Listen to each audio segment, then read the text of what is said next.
परमेश्वर की महिमा हो। I want to thank the Lord. आइए हम प्रार्थना करते हैं। Let's just pray.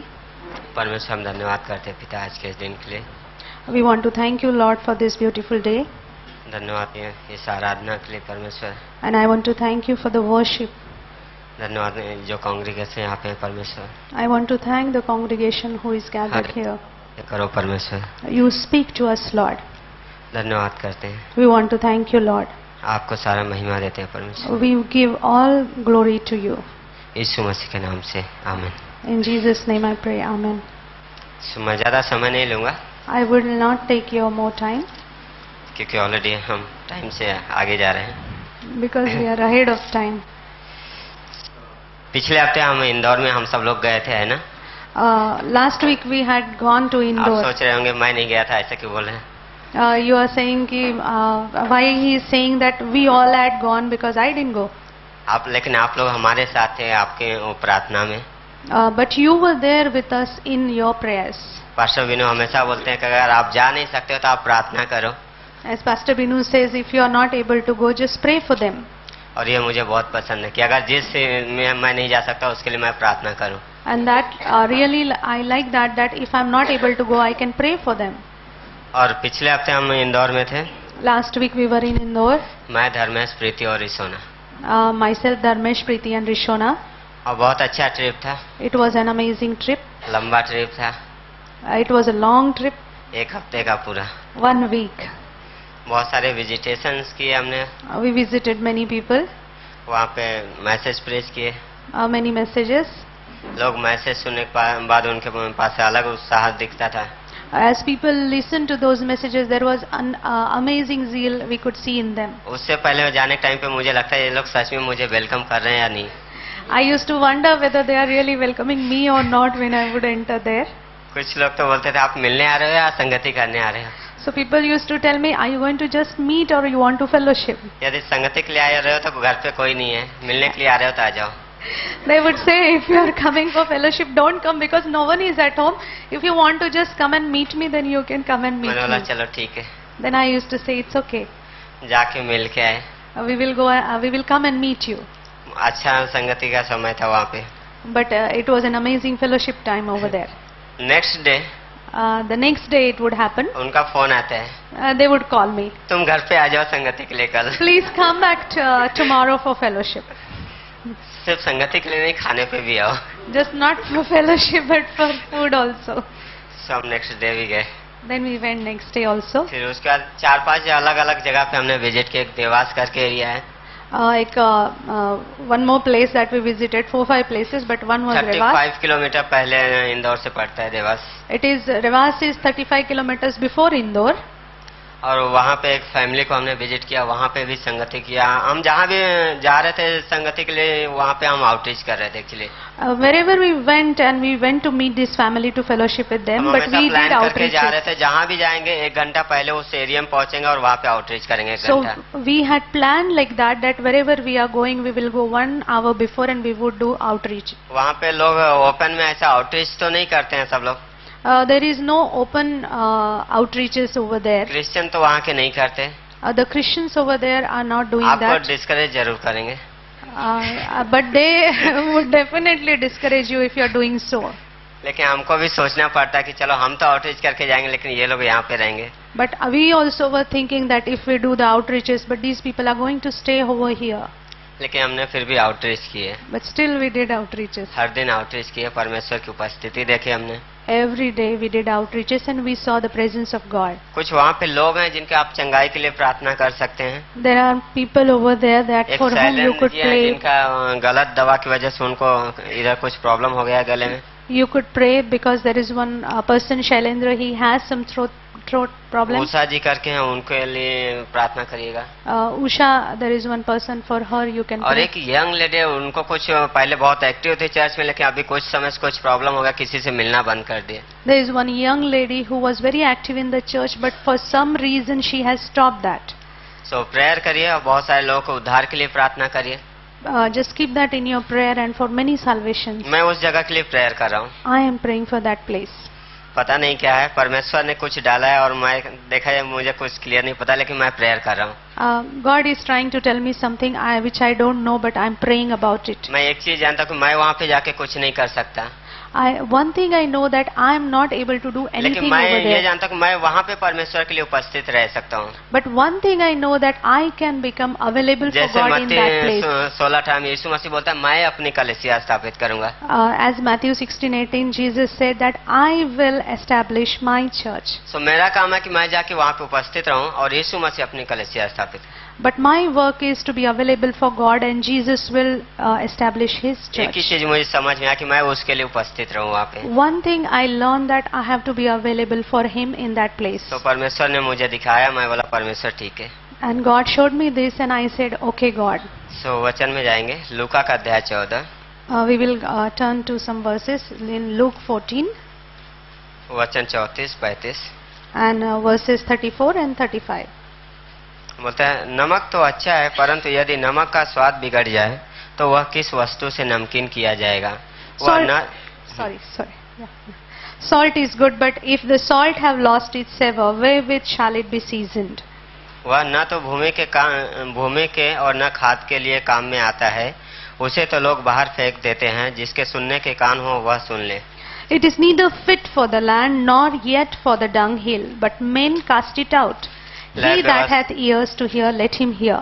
लय व्यवस्था अध्याय 2 And we will turn to Leviticus chapter 2 वचन 13 and Leviticus 2 verse 13, 14, 15, 16। 13 to 16. यहाँ पे एक अन्य बलि के बारे में बात करता है। फिर अपने सब अन्य बलियों को नमकीन बनाना और अपना कोई अन्य बलि अपने परमेश्वर के साथ बांधी हुई वाचा के नमक से रहित होने न देना। अपने सब चढ़ावों के साथ नमक भी चढ़ाना।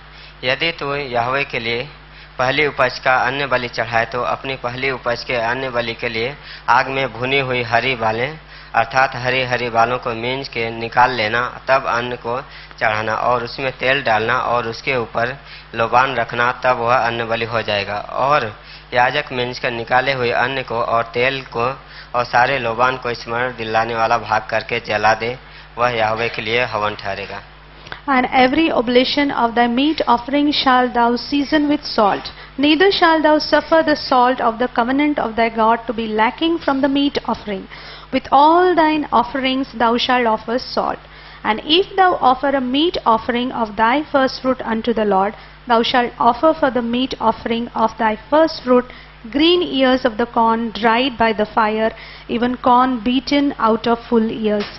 And thou shalt put oil upon it, and lay frankincense thereon. It is a meat offering. And the priest shall burn the memorial of it, part of the beaten corn thereof, and part of the oil thereof, with all the frankincense thereof. It is an offering made by fire unto the Lord. जब मैं ये वचन पढ़ रहा था, When I was reading these verses, यहाँ पे ये एक जगह पे है जहाँ नमक की बलि के बारे में बात करते हैं। in one place it is talking about the offering of salt. नमक अगर देखा जाए सिद्धांतिक तौर पे बहुत सारी चीजों को बताता है। And the salt is talking about many principles.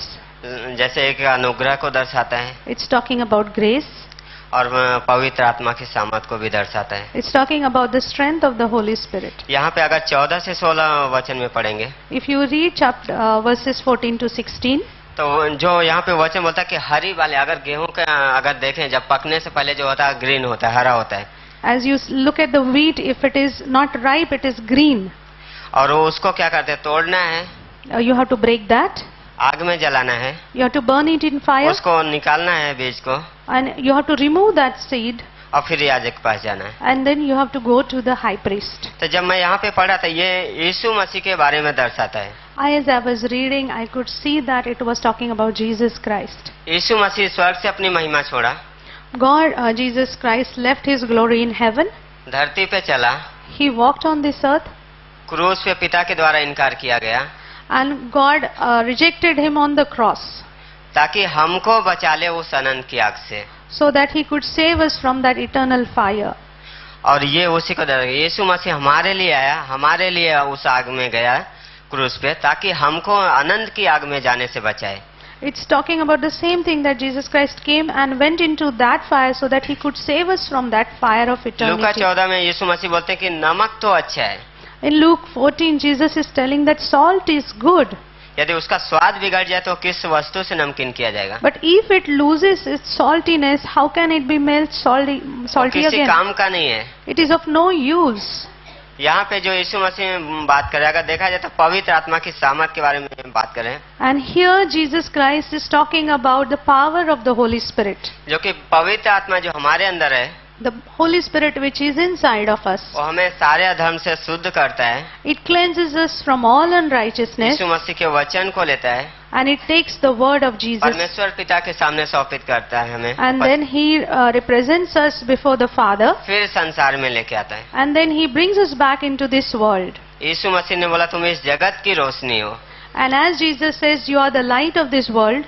पहले अंधकार से उठाता है, He takes us out of darkness. पिता के पास ले जाता है, He takes us to the Father, फिर वापस संसार में उस रोशनी में हमें डालता है। and then he takes us in this, brings us back in this world with that यीशु मसीह ने light. बोला तुम वो रोशनी हो जो नगर पहाड़ पे रखा गया, छुप नहीं सकता।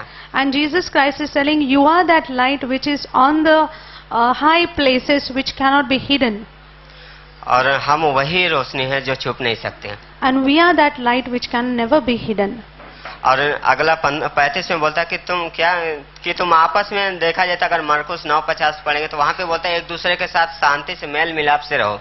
And Mark 9:50 it is said that how much you are able to do, then you dwell peaceably with each other. और वो पवित्र आत्मा है जो हमें दूसरों के साथ शांति से रहने के लिए हमारी सहायता करती है। And it is the Holy Spirit which helps us to dwell with each other with peace. यीशु मसीह आया, Jesus Christ came, क्रूस तक गया, He went on the cross, हमें बचाया। He saved us, पवित्र आत्मा आया, Holy Spirit came, हमें लिया, it took us, पिता के सामने उपस्थित किया, He represented us before अभी Father, संसार के सामने रखा है and then now He has put us before the world, कि हम उस जो मेल मिलाप का सुसमाचार है वो संसार के पास लेके जाएं। so that we can bring this gospel of peace to this world. परमेश्वर वो है जो मेल मिलाप का सुसमाचार हमें सुनाया, God has preached that gospel of peace to us, अभी हमें बोलता है कि तुम जाके दूसरों को सुनाओ। and He is telling us now you go and preach this to परमेश्वर others. की वो योजना है कि हर इंसान उस सुसमाचार को लेके जाए। And this is God's intention that every person should take this gospel. मैं बोलना चाहूंगा कि आप लोग प्रार्थना करिए इस चर्च के लिए कि बहुत सारे लोग तैयार हो, दर्शन मिले उन्हें। And I would like you to pray for this church that many people would get this vision. आप अगर नहीं जा सकते तो आप प्रार्थना करिए, उस प्रार्थना में उसके सहभागी होइए। And if you are not able to do or go, then you can pray and you can partake in that vision, और उसके द्वारा लोग मेल मिलाप का सुसमाचार ले जाइए। so that people would be able to hear this gospel of peace. आमीन। Amen.